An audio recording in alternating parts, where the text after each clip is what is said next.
And to kind of kick off the night, I get the privilege of introducing an esteemed law professor, a good friend of mine now. I hope he thinks so. At least I think he's a friend. And someone who was pushed ready for 100, who was really instrumental in kind of the patriarch that helped bring Solarize to the Tulsa area, to Green Country. So Mr. Gary Allison is going to head up here and kind of kick us off. And thank you again for coming. And I'll let him confirm or deny whether we're friends or not. We are. Okay.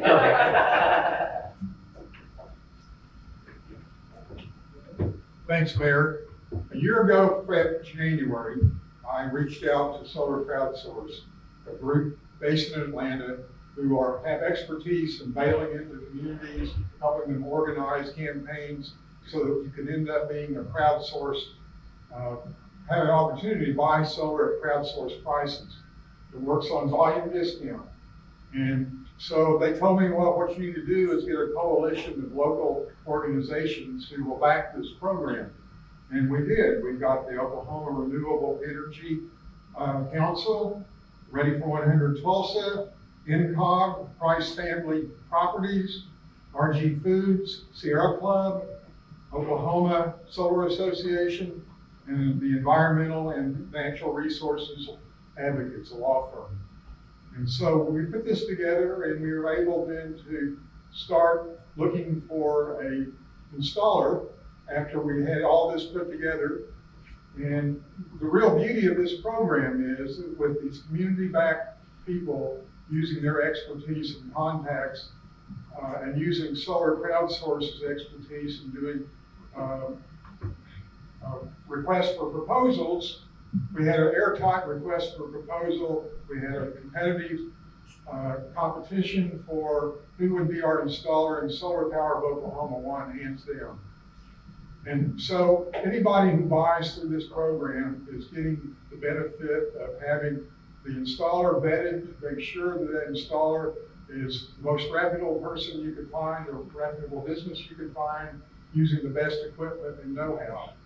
And so I really encourage anybody here tonight who's thinking about solar, at bare minimum, go and ask for a free estimate. If you ask for that free estimate, you're now enrolled in our program. Whether or not you end up buying is up to you after you talk to a representative from Solar Power of Oklahoma who will come out and evaluate your property and see what you need. Most importantly, if you get registered before the end of September, then you have the right to contract before the end of December. You've got that right of contracting, and you can get these good prices. And the more we get people to sign up, the lower those prices are going to be. So I'm glad you're all here this evening, and I hope you will sign up soon to get your free estimate.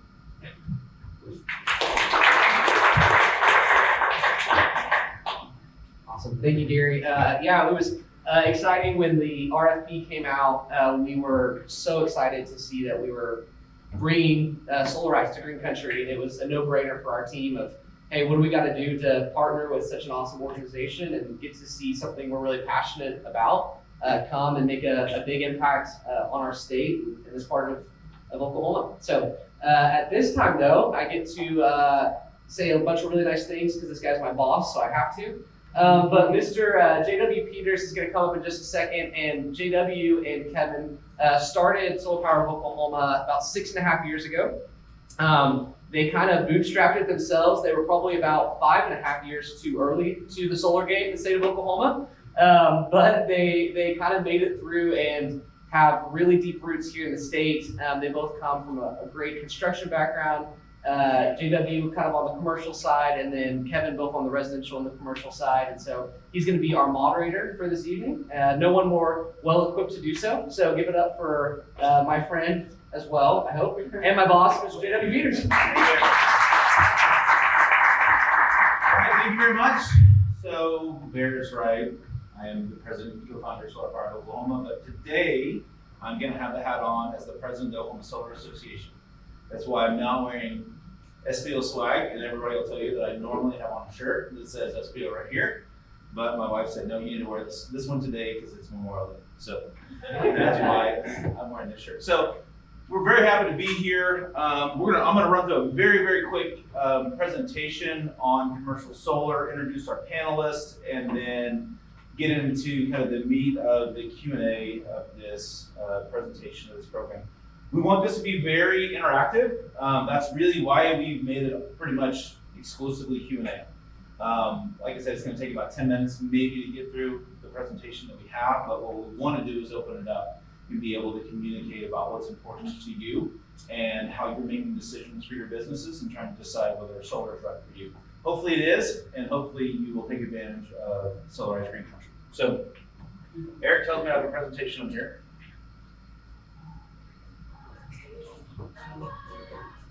Great. Okay, who's Solar Power of Oklahoma?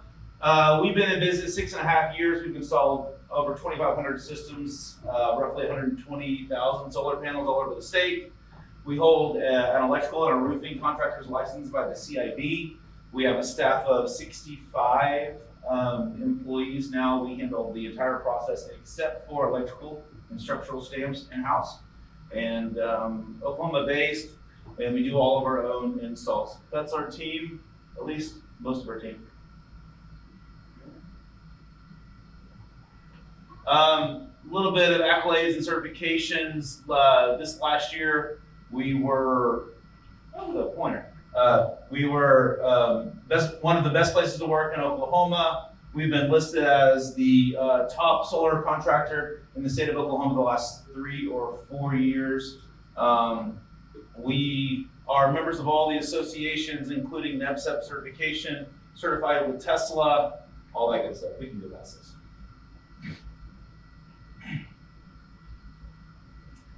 Services and solution, kind of who we are and why you want to think about partnering with somebody like us.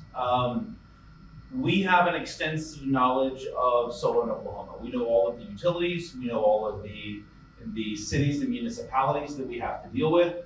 We're very familiar with power purchase agreements. We understand REAP grants and CPACE, and we can really kind of walk a customer through exactly how to best utilize solar for their business. What we're gonna do is we're gonna look at what are you using, what is this space available, where are you gonna put it, and how are you gonna best utilize that.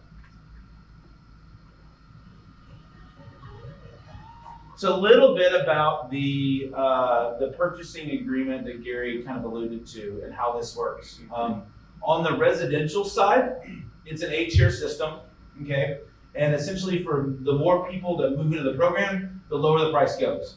And if you happen to buy at a higher price and the price ends up at the lowest price, well then you get a refund at the end of the program to be able to get to that lowest price. Now, on the commercial side, it doesn't work that way because you as a commercial business need to be able to make that decision for your entity, right? You don't want to worry about whether or not 5 or 6 or 10 more people are going to jump on board and take advantage of these programs. So what we've done here is there's actually a tiered system based on how large your system is. So depending on the kilowatts that you have, will determine the price that you pay for this system. We can get into that in greater detail, but we just wanted to make sure that we pointed out how the pricing system works for the commercial solar. Any questions about that? Okay, now I want to introduce our panelists.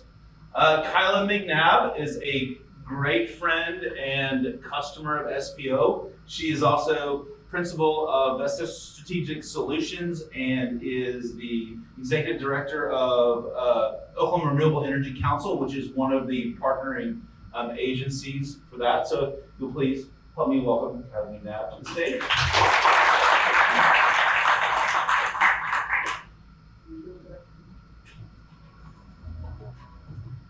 Our next panelist is Michelle Merchant. She is with NCOG and she's the Sustainable Programs Planner and Tulsa Clean Cities Director.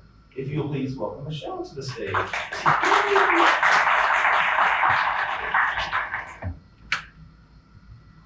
Then the last panelist for today is Cayden Ridgway. Cayden Ridgway heads the Commercial Sales and Development Division at Solar Power of Oklahoma and has a wealth of knowledge on how to utilize solar for commercial projects. Welcome, Cayden Ridgway. I do want to make a real quick announcement. Dr. Hatish Bora was supposed to be here today. He was going to be on the panelists. He's from the Oklahoma State University Center of Excellence. He was going to be here to be able to talk about energy efficiencies and how to be able to pair solar with energy efficiencies. Unfortunately, he literally emailed us this morning and said, hey, I have an emergency, I can't make it. So unfortunately, he's not able to be here, but I told him that we totally get it, we totally understand and appreciate him wanting to be here. So, okay, I'm gonna leave it on this screen right here. When we go into the Q&A, there is a QR code right here that'll be right behind my head, so you probably won't be able to scan it until I move off the stage. But there's a QR code right here. This is how you enter into the program to be able to get the exclusive pricing for Solarize Green Country. So in a minute when I get off the stage, y'all can look at that and we will just jump into the questions if that's good with everybody. Eric, how am I doing on time? Awesome, love that. Okay, so I've got a few questions that we put together up front just to kind of start everything off. We will go through these first, and then we will open it up to all of you to be able to ask your questions. So question number one is for Kylah McNabb. Kylah, you had a role in actually writing some of the policies for net metering in Oklahoma. Can you talk about where we've come as a state for solar and why it might be a good time to invest in solar in Oklahoma? Good question. So first correction, why it might be a good time, why it is a good time actually.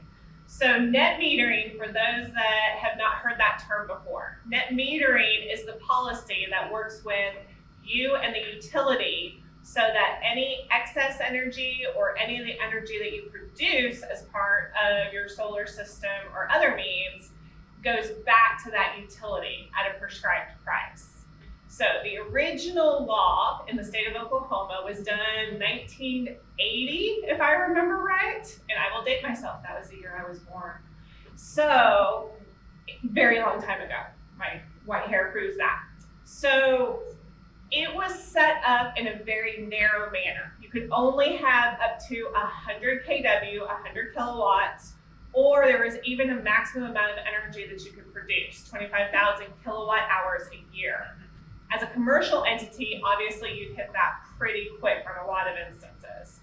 The really good thing that's happened is as solar and other renewable energies have come to be better with our technology and as they're starting to flourish within the state, we were able to go back and change that law so that now it's up to 300 kilowatts in size. So a much larger rooftop style installation can be done, and there is no maximum amount of energy that would limit the amount of net metering that can be done. It also prescribes that the utilities would work to purchase excess power as what's known as their avoided cost. So basically what their base cost is on things.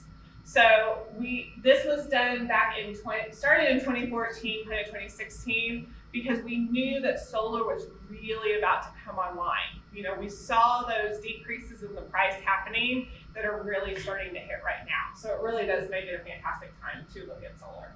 Perfect, thank you. Okay, Michelle, this next question is for you. So NCOG is one of the foremost organizations in Oklahoma, specifically here in Green Country, that supports our local and tribal governments and their citizens. In terms of long-term sustainability solutions for Oklahoma's tribes, how do you see solar and other renewable resources fitting into their energy portfolios? Yeah, that's also a great question.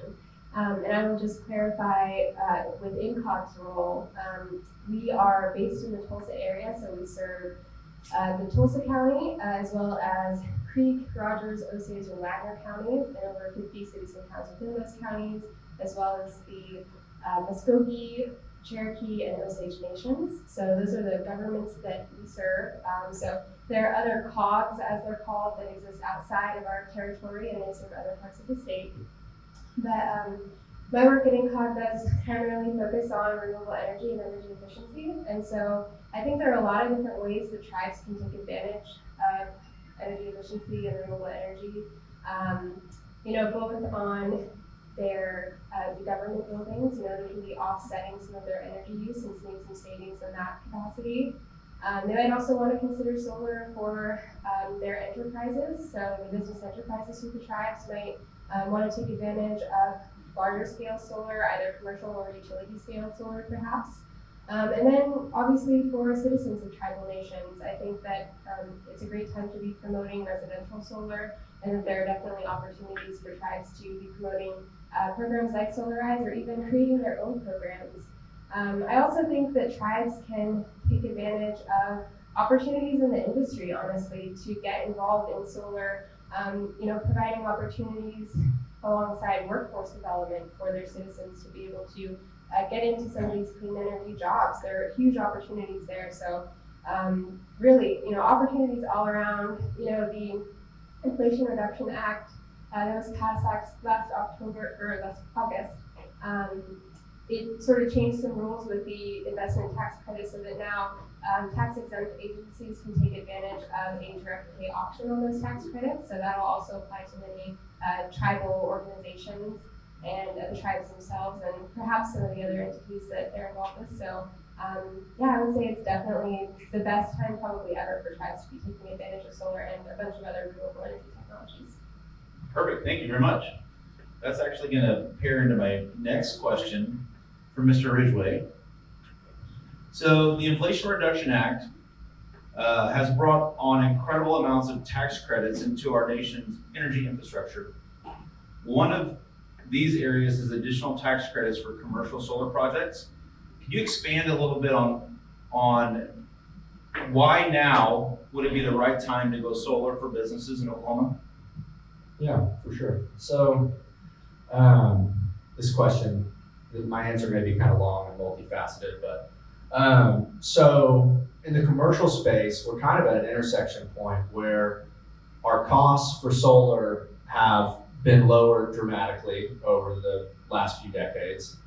We're at the point now where not only do you have a 30% federal tax credit for commercial businesses, but you now have 4 other Inflation Reduction Act adders for commercial businesses and for tribes, like Michelle said. So what's really exciting is, depending on your location and the materials used in the company that you partner with, some commercial businesses or tribes or nonprofits can get up to a 60% federal tax credit. When you pair that with the depreciation for commercial businesses, what that does to your net operating income and things like that, there's really no better, not in a cheesy or salesy way, there really is no better time to take advantage of it, because you're at a point that you probably won't be in 10 years, where you have the amount of incentives and the low cost and the available materials. So we're now at the point where also federally, we're getting a lot tighter on our regulations for carbon neutral businesses and things like that. So in addition to all of those things, being future ready and forward thinking, getting on board now, it's going to be a lot more advantageous to do it sooner rather than later for those reasons. I can expound a lot more on the tax credits. You have one for low to moderate income areas. You have the direct pay for nonprofits. Tribes have access to that low to moderate income. It actually stacks for a tribe and low to moderate income. If you are a part of a federally subsidized housing plan, you can actually get a 20% tax credit for that on top of your 30%, which is really cool. Then you have a tax credit for materials being made in America. So there are a few other things that they've launched that I can speak to if anybody has questions or wants to talk after this or anything like that. But I'd say for the most part, those reasons are why it makes most sense now. Perfect. That sounds great. Well, I'm going to go ahead and ask Dr. Bora's question. I think Kylah can probably help us answer this one. And Oklahoma State was recently announced as the Department of Energy chosen candidate for the university to host the Great Plains Center of Excellence that will provide a large number of energy efficiency assessments across our state. What does this mean for sustainability energy efficiencies for businesses, and solar at large? So the Industrial Assessment Center is located at Oklahoma State University.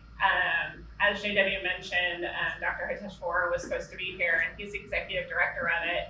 It is an unknown gem within our state in that you have a university and academic-led group that is able to provide any size business, any size corporation, any size operation, a full energy efficiency audit. So they will come in, take assessments, take a look around at your lights, your HVAC system, look at your mechanical loads, take a look at all these different pieces and issue you a report on where you can gain efficiencies, which of course as a business always help out your bottom line. And the recent announcement of the secretary, the actual secretary of Department of Energy, Jennifer Granholm, was in the state along with the second gentleman to make this announcement up in Stillwater. It was really exciting because only 5 centers of excellence are going to be allowed within the country, and we're going to have one here at Oklahoma State University. So his ability and his center is going to have a much more expanded realm to take a look at so many different business aspects to see how the business can have better efficiencies, and including solar in each of their assessments that are done. So Thank you. I really appreciate you filling that in. And I wanted to kind of take a quick tangent, and why this is so important and why I wanted to include it in this program was because energy efficiency is key to allowing us to do what we do, right? If you're using less electricity, well, then we get to get a better offset on what we're producing. And so if we can really kind of look at all energy, all ways to save energy and all ways to produce energy, I think that we're going to get to a much better solution here in Oklahoma. So these next questions, I've got a few more that are on this list, and then we'll open it up to the audience. And feel free, anybody that wants to answer these, just jump in there, and if we've got multiple answers, I'd love to hear them. So now that Solarize Green Country campaign is officially kicked off, what would it mean both financially and for the community if a business decided to move forward to be a part of this campaign? Not everybody wants it. So what would it mean for a business? What would it do for the community? For sure. Yeah. Well, for the community, I think there's a few things that would be incredibly advantageous. You're taking a step that a lot are starting to take the step in right now to be a leader in our markets and in an emerging realm of renewables and becoming more carbon neutral, doing more for the environment and just being a better steward of what we have. I think that's obviously a big one for the communities as a whole, and that has a much more long-term impact. But also I think it's helpful educationally more than anything probably. The businesses have all of the tax credits and money stuff and things that they can take advantage of, but it's also helpful as a business to lead the way and educate maybe some of the consumers that are in our markets on why you did that, why you made the decision, why that's helpful, why that's impactful, and if you have a voice that you can use, we should use it, because that's incredibly beneficial, and we're working right now with a company that's actually their main focus for doing what they're doing, and that's back in Oklahoma City, but we're going to be doing a lot of educational events with them. They're going to have QR codes on their products in store that takes people to a page where they can start to learn about this, and the business is promoting that. So, yeah. I would add that from INCOG's perspective, especially hosting the Tulsa Air Quality Program, air quality is a big benefit of expanding solar. That's definitely going to be, generation level emissions. So it's not in the city, it's not necessarily benefiting our urban smog issues, but overall in terms of the emissions that are, happening all over the state, larger commercial and utility scale solar projects are going to be offsetting a lot of those emissions. You have anything? Just really quick, I will say, don't let traditional energy kind of considerations hold you back from thinking, oh my gosh, you're kind of greenwashing everything. It is literally a financial decision at this point. 10, 15 years ago, it was it can be, you can always have environment be part of it, but as a business, let's be honest, it's all about your bottom line and what you've got to be able to do to both meet your customers, but also take care and grow your business. And there is a financial benefit to doing solar and to doing these types of efforts. Perfect, thank you. So that actually leads into my next question. Obviously, Oklahoma is a big oil and gas state. What do you say to those businesses in Oklahoma that feel like you're cheating on oil and gas if you go solar? You want the nice answer or the snarky one? I think you can give us the snarky. I think we've got a good track. The snarky answer is deal with it. You want to be in all of the above energy state. You want to make choices based upon what's best for you financially. That's solar power and renewable energy right now. And it just happens to have amazing environmental benefits. But really and truly, it is the best economic choice you can do right now. It's giving you resilience. It's giving you peace of mind for times when the grid might go down.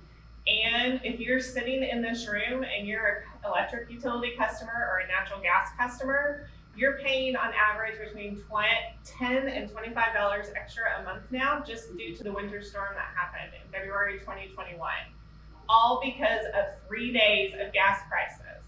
If you have solar, you don't have to deal with that. So that alone, again, it's all economic sense. I'll add something. So the most, I guess, the best future or the brightest future is going to come when we all work together in the energy sector. So not being resistant to oil and gas the same way you don't want to be resistant to solar energy and renewables, because the future that's going to be the brightest is the one that's the most diverse, and the one that's the most resilient is going to be the one where we're all a part of it. So you see a lot of oil and gas companies going solar and implementing solar because they're understanding that they're not an oil and gas company, they're an energy company. And we are for energy and sustainable energy, and that is going to come in all forms. So I would say, to JW's question, it's more of something that's going to be found in diversification and reliability. So, yeah. And I guess I'll just add here, like factoid, that Oklahoma has the 6th highest, potential for solar energy in the country. And so when we're talking about Oklahoma being an energy state, it's the truth. It's not just making up that solar energy also exists in our state, but it's really here, and we really need to take advantage of it. And going back to it being the lowest cost form of energy, it just makes financial sense and sense for the community as well from the air quality perspective. Yep, that's a great point. Okay, over the last 18 months, we as Oklahomans have experienced fairly significant energy increase. In some cases, over 20% in just the last 12 months. Should we expect to see these increases level off, or should we prepare ourselves for additional increases? I think the best answer to that question, JW, honestly, is we don't know. And I think if anything about the past 18 months has taught us is that we don't know what commodity energy prices are going to be. The beauty of something like solar energy is that you have the equipment cost and that's it. The fuel is free. The fuel is not going to freeze up. The fuel will be delivered. Even when it's negative 10 degrees outside, the sun will shine. And hey, get even more reflective off snow and ice. So that is an untold benefit. So I think, unfortunately, we just don't know. And I think that alone is a reason to take a look at it, because even if you take a look at what gas and oil prices are today, nobody can tell you what they're going to be 24, 48, 36, 72 hours from now. But we can tell you what your solar panels are going to cost 5 years from now. So. No, I All right, good. We'll just go to the last of 8 questions, then we'll open up to the audience. The Inflation Reduction Act is providing significant tax incentives for those implementing solar generation. But are there any other incentives, grants, or programs that our audience should be aware of when considering their options on whether or not to go solar? Yeah, well, I'll start with a few and then hand it off to Cayden because I know he's well aware of the tax incentive part of things. But in Oklahoma, we do have several programs that are unique to our area that you can utilize if you're interested in solar. Obviously, there's the Solarize campaign happening right now, so that's one for a limited time. There's the Oklahoma CPACE program, which CPACE stands for Commercial Property Assessed Clean Energy. It's a financing program, and it's typically for larger scale projects. Solar is eligible as a cost that can be included in that loan that you would get through CPACE, but there's a host of other renewable energy, energy efficiency, and resiliency, and other types of improvements that you can make to commercial properties using that. So that's also something, especially for those larger projects, truly projects with the dollar amount, $500,000 and more. CPACE makes a really good solution that can be paired with other types of incentives and make solar very attractive, or solar combined with other types of projects very attractive.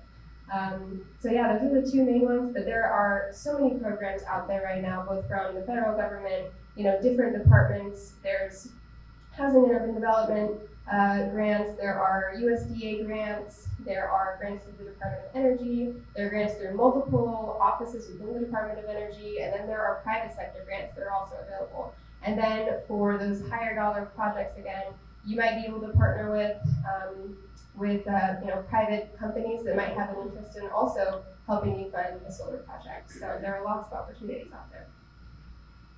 Yeah, Michelle named all the biggest ones, I think. CPACE is huge, like she said. REAP grants, all of those things are probably the biggest ones. To reiterate it commercially, so that everybody knows, you have your 30% federal tax credit, and then you have those tax credit adders that I mentioned before. So low to moderate income, and then the tribal side, the tax credit there, and then if the product is American made. So other than that, I think that's really most of them. Perfect. Okay, so now we're going to open it up to questions from the audience. I'm actually going to get up and wander around with my microphone so that way you can snap the QR code and also ask your own questions. So who has a question first? And while you guys are thinking about it, I'll also add to that last one. The tribal governments have their own whole set of funding that goes straight to them. So on top of all the other programs and the ones that, like Michelle mentioned, tribal governments in and of themselves have a whole different direct set of funding coming to them from the Department of Energy, from the Bureau of Indian Affairs, and other means. All right, now somebody has to ask a question. Question, anybody?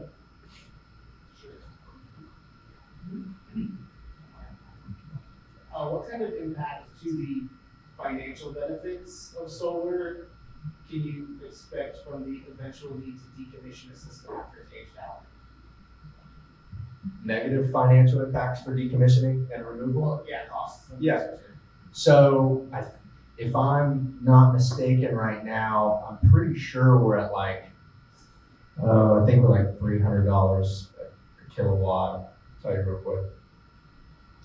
I just did this for an oil and gas company, so I'll tell you. Yeah, we're at like $300 to $350 a kilowatt for the removal of a ground mounted array. So a roof mounted array is actually a little bit less.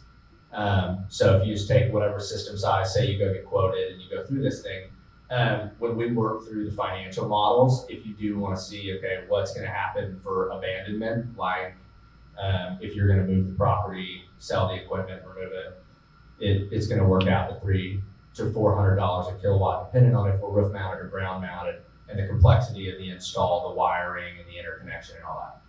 Yeah. So, okay, just to add on that, how long should somebody expect for their system to last? Yeah. So systems are warranted typically for 25 to 30 years. Now that warranty life is interesting because that doesn't mean the system's done at that point. So you actually, at the end of 25 years, typically you have 87% of the life left in the system from there on out. So your warranty from 0 to 25 years, and at 25 years, you still have 87% of the life left. So how long can they realistically expect an installation to last, to be producing and effective before it's replaced or upgraded is probably closer to 40 years, yeah. Okay, who's got the next question? Me. Oh, I have so many questions. Perfect. Throw 'em out. Go for it. You know, I was originally looking at this for agrivoltaic, but I forgot, I have a warehouse, I have a food hub, I have a commercial kitchen, I have an office, and I have all these things, and I just paid literally like $30,000 last year to upgrade my electric to 3-phase, so now I'm depressed. Yeah, and what was my question? Don't be depressed though, it's still worth it. No, Yeah. so I'm gonna have all you guys come out and do everything, assess everything that I have. But, so we're a nonprofit, so I'm confused about how the credits work for nonprofits. Yeah, so nonprofits, when you go solar, typically before the IRA, you wouldn't be able to get any advantage from the 30% federal tax credit, right? But now, let's say your system costs $100,000, that $30,000 will come back to you in the form of a direct payment from the IRS, which is really cool. So that is how that works out for you and for tribes. And that's also, per the IRS, the White House, that is stackable depending on your location for other tax incentives. So it doesn't just sit at 30%. It's dependent on your location, materials chosen, and things. We work in low to moderate income, Yeah, food so then- deserts and yeah. that type of thing, so certainly we're, that's. Yeah, exactly. There's a huge opportunity for that to be stackable. I would also add that for the groups that you serve, there are probably plenty of grants out there that you can take advantage of in a 5-year project. So if you want to reach out to me, I'd be happy to look into that for you. Next, who's next? Got a quick comment. Here, Gary.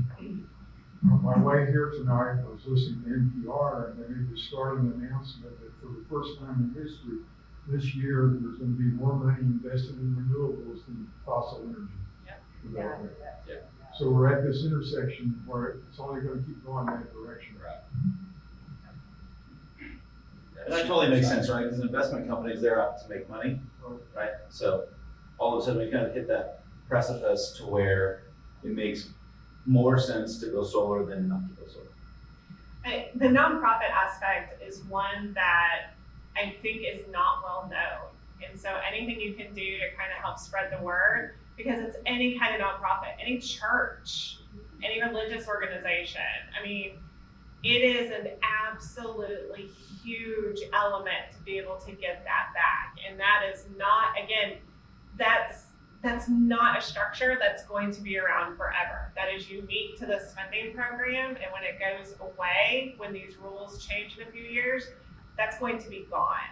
Unfortunately, I think. I'm gonna be sending an email blast to every nonprofit. So I really, that aspect to this, to me, is game changing, because if there are entities, if there are communities of folks that need the help the most. I used to be on the board of a church in my hometown, and before the Methodists closed it, boo. But churches alone, I mean, they don't get to pick and choose when they take power. They can't do demand response. And yet they never could feasibly take advantage of programs to lower their energy costs. And here they have the perfect opportunity to do so. And then not have to worry about the fact that you have to turn on the air conditioning Wednesday nights and Sunday mornings and the heat Sunday mornings, because some people are going to come, so. Well, and so churches is definitely a good aspect there, nonprofits. But keep in mind, this is also schools. This is municipalities. These are, people that did not have a tax liability, that couldn't take advantage of it. They can now take advantage of it. I also want to add one more piece to that. First of all, we don't know exactly how the direct pay is going to work. The federal government has not told us that yet. So I want to make sure that that's in there, because we've got several nonprofits that are lined up right now that are ready to go, but they just don't know exactly. We can't enter into a contract because we don't know how that money is going to come back to them. Is it going directly to the installer? Is it going back to them? When is it going back to them? Is it at contract? Is it at install? Is it at PTO? Is it after a year? from the project. We don't know those things yet. But there's a lot of mezzanine financing that's being set up as well to be able to help these nonprofits at little to no interest to be able to allow them that bridge loan to be able to take advantage of that, move forward, and then be able to capture that. So there's still a lot that's unknown, but the industry is doing a whole lot to be able to be prepared, to be able to have resources to help these entities move forward, which I think is really, really important. And so if you've got a church or if you're involved in a nonprofit that you know that that could use more money in their monthly operating budget, well, let's figure out how to fundraise for them, get the money that they need. Let's put the power on their roof. So sorry, I know I'm just the moderator. Okay, next question. Somebody, anybody? So, you had touched earlier a little on depreciation. Is there like a guidance out there for what the depreciable life of the system is? Yeah, so you have the MACRS depreciation table that's been around. And so that would be the guidance. It'd be your MACRS over 6 years, your 80 some odd percent depreciated by the end of it. And then you take the 30% bonus depreciation in year one. Yeah. Yeah.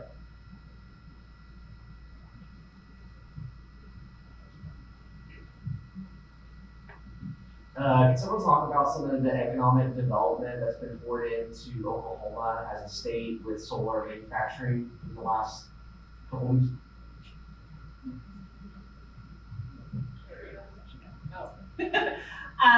Yes. So on Monday, a large renewable development company called Enel North America, their partner sister company announced that they are going to put in a solar panel manufacturing facility at the Port of Enola. It will result in 1,000 full-time jobs, I think 1,500 to 2,000 construction temporary jobs, and they will start construction towards the end of this year.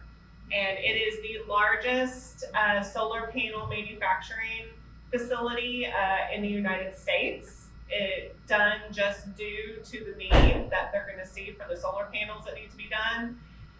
Trying to remember the numbers of production off the top of my head. I think they believe at the start they're going to start with 3 gigawatts, so 3,000 megawatts worth of panels to start with, moving upwards from 4 to 6 over time. So within a year after production. So they're saying it represents about $1 billion worth of investment to the state, and to the knowledge from the folks that I talked to at the Oklahoma Department of Commerce, it is the largest economic development deal the state has ever seen.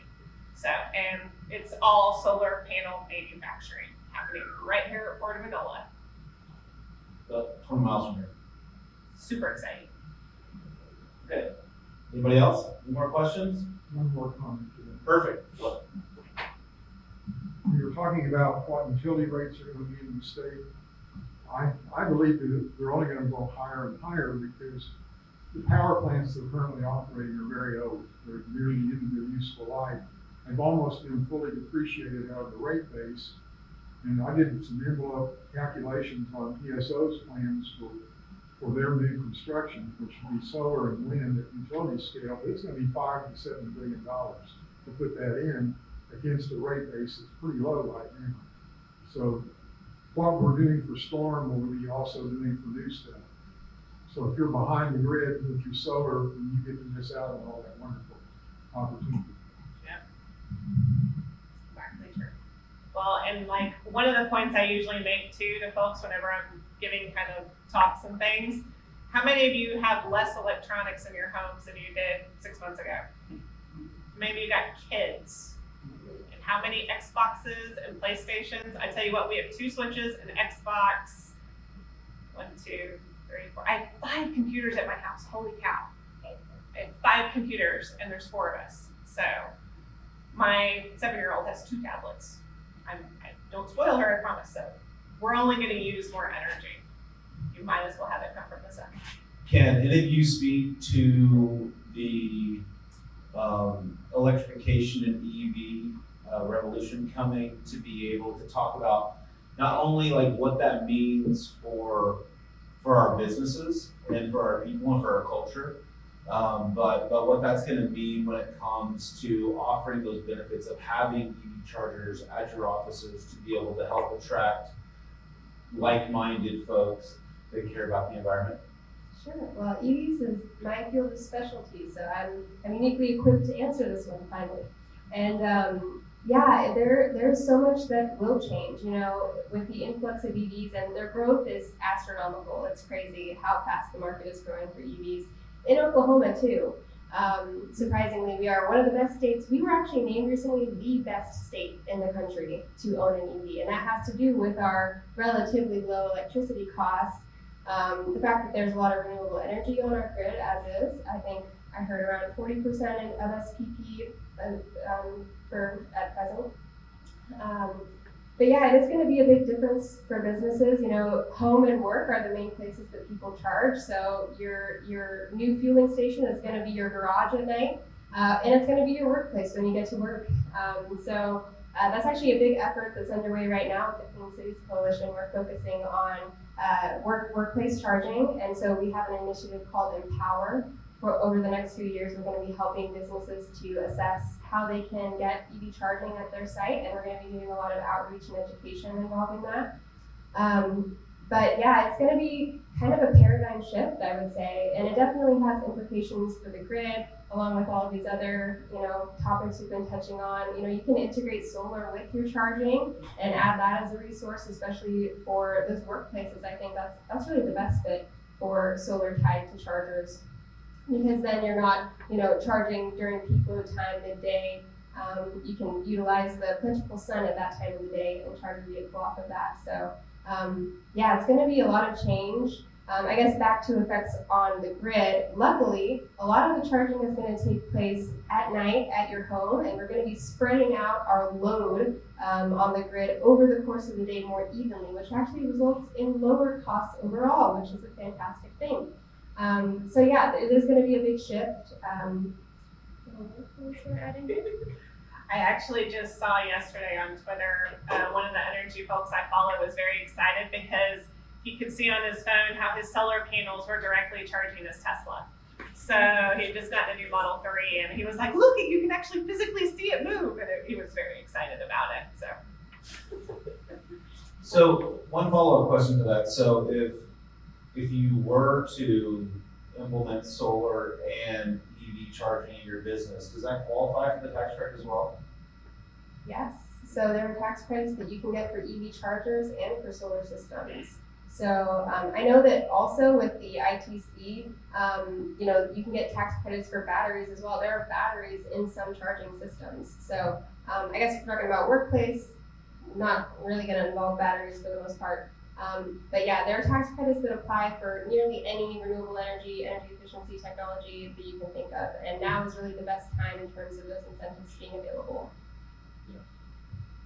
Yeah, to add on to that, when you're doing EV chargers or any other type of electrification or upgrade or energy efficiency, you can roll that to a certain point into that same purchase and that same contract and get the tax credit on the entire thing. So there are separate tax credits for EVs, there are grants for EVs and EV infrastructure, but also beyond EVs and that infrastructure, anything that helps your building envelope, things like that are going to benefit solar. You can take that as a whole in one contract and then get that tax credit on it all. Yeah.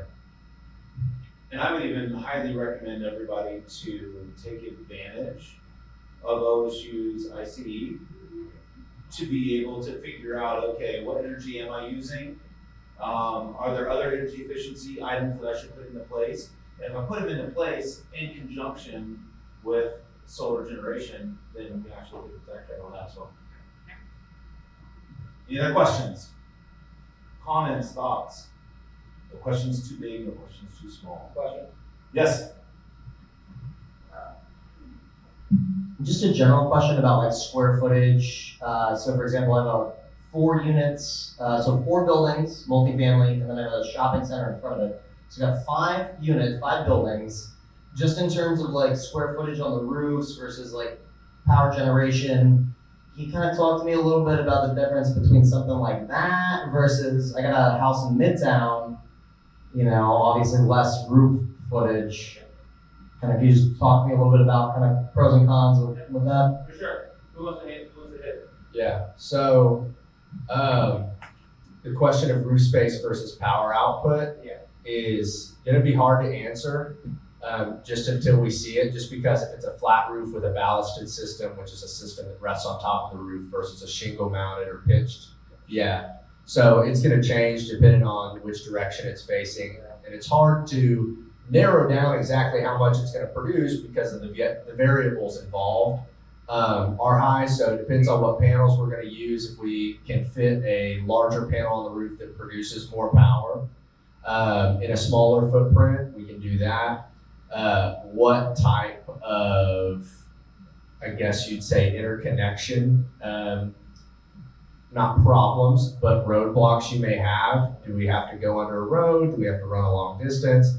There's just a lot of variables involved with giving some type of rough roundabout, answer. But with the multifamily too is integrating the charging for the vehicles. Like if I'm gonna do that, I think right, yeah, you can do both. Yeah, we're working with a developer right now that's doing similar things. So no, that's a great thought, and it's very easy for me to quote those things and get you that turnaround within under a few days, really. If I can see or know the address, I can quickly give you a 3D model and run some stuff for you. Yeah, cool. Well, and I want to kind of add on to that a little bit, especially when it comes to large scale commercial solar. A lot of times the roof space can be the limitation, right? Like you may need a 500 kilowatt system, but we've only got room to put a 300 kilowatt system on the roof. And so we can specifically design that system for you. And the good news is that Solarize Green Country select the contractor that actually cares about the outcome, not just the size of the system, right, that they install. And so every system's a little bit different, but we handle them all with white gloves and make sure that we're giving you the best return on investment. And if it's about the green dollars to you, right, then we're gonna make sure it's the best return on investment. If it's about the environment, then we're going to give you the best and the biggest system that we can to be able to make a better impact on the environment. Yeah, one more thing to drop into JW's point just in a second. To his point, when you go through this process of getting a commercial proposal from me and my team, we're incredibly detailed in our financial calculations, in our modeling, and all of these things, so that you see the most realistic return on investment that you can. So, like he said, we steward everything extremely, extremely well. For those of us who don't own any property, but who are interested in kind of this mission, what is the best way to support? Is there any type of ambassador program or referral program that you offer? Yeah. So, Solar Power of Oklahoma does have a great ambassador program commercially and residentially. Thank you for bringing that up. I'd love to speak to anybody who's interested in this after, because we can get you connected and get you some education on how this works, how you can go be a voice in your local communities, and how you can help affect change, and how we can work together to do that to where it benefits everybody. So we do have a great ambassador program, but that's not just for commercial. You can also do that residentially, and it's extremely beneficial. Yeah. Yeah, and I'll just add to that a point that was already made, for those tax exempt organizations, so schools, libraries, your church, anywhere, I would say that that's a great place to be advocating for solar. And so even if you're not affiliated with a specific program, just go be a guerrilla solar advocate in your community, and with whatever properties that you utilize frequently, let them know about some of the things you heard today about these tax credits that might be available to them. And if they're interested in getting solar and they're in the Tulsa metro area, you can point them to me and I can help them look at their options as well. That's a great point. I think the biggest kind of takeaway that I'd like for everyone to take from this is we need your help spreading the word, right? We've got a really great program here, and it's really going to save our customers money. It's going to be able to be beneficial for the environment. But if we're not talking about it, if we're not sharing it, if we're not pushing it out there, then unfortunately people just aren't going to see it. I mean, solar is not like something you're going to pull up in the phone book, right? And just say, oh, I'm gonna pick somebody to come out and do this. And it's a new technology. It's definitely new to Oklahoma being oil and gas and having low energy costs. And so we need everybody's help to get out there and do that. One other thing is we do have a referral bonus going on with Solarize Green Countries, which I think is really, really great. And I want to touch on it for just a minute. If you refer somebody to us, residentially, commercially, whatever, we're gonna pay you a $250 kind of like referral bonus. But what we're also adding to that, and this is what Solar Power Oklahoma is doing directly, is we're also making a $250 donation to the low to moderate income portion of Solarize Green Country. So at the end of the program, we're taking all those dollars and we're figuring out what can we do for free for somebody, some organization to be able to pass that along. So that's one of the things that we were really proud about in our offering to Solarize Green Country is, hey, we're gonna split our normal referral bonus and we're gonna give half of it to the referee and then we're gonna give half of it back to Solarize Green Country.